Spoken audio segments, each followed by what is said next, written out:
બીજો આહારનો ઘટક પ્રોટીન કે જે આપણા ખોરાકમાં હાજર છે કે નહીં તેની ચકાસણી કરીએ. તો પ્રોટીનની હાજરી ચકાસવા માટે આપણે ચણાનો લોટ લીધો છે કે જેમાં પ્રોટીનની હાજરી આપણે તપાસીશું. ત્યારબાદ દ્રાવણમાં આપણે લીધું છે કોપર સલ્ફેટનું દ્રાવણ અને બીજું એક દ્રાવણ લીધું છે આપણે NaOH નું દ્રાવણ એટલે કે કોસ્ટિક સોડાનું દ્રાવણ.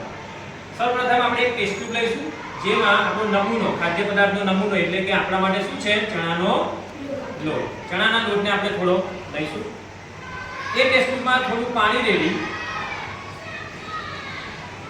અને ટેસ્ટ ટ્યુબને થોડી ચણાના લોટની લુગદી બનાવી બરાબર આ રીતે. ત્યારબાદ તેમાં સોડિયમ હાઇડ્રોક્સાઇડ એટલે કે કોસ્ટિક સોડાનું દ્રાવણ ના 4-5 ટીપા આપણે એમાં ઉમેરીશું અને તેને પણ થોડું સ્ટર કરી લઈશું. હવે તેની અંદર આપણે કોપર સલ્ફેટના દ્રાવણના થોડા ટીપા પાડીશું અથવા થોડું એમાં ઉમેરીશું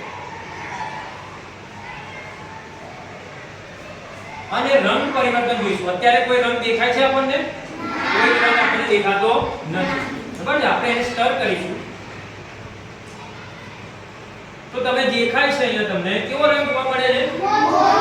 મોરપીંછ રંગ એટલે એકદમ બ્લુ મોરનો જેવો રંગ હોય છે એવો રંગ આપણને જોવા મળે છે. આ રંગ પરિવર્તન થયું એનો મતલબ શું છે કે આપણો ખાદ્ય પદાર્થનો નમૂનો શું લીધું છે આપણે ચણાનો લોટ એમાં શું હાજર છે? પ્રોટીન હાજર છે.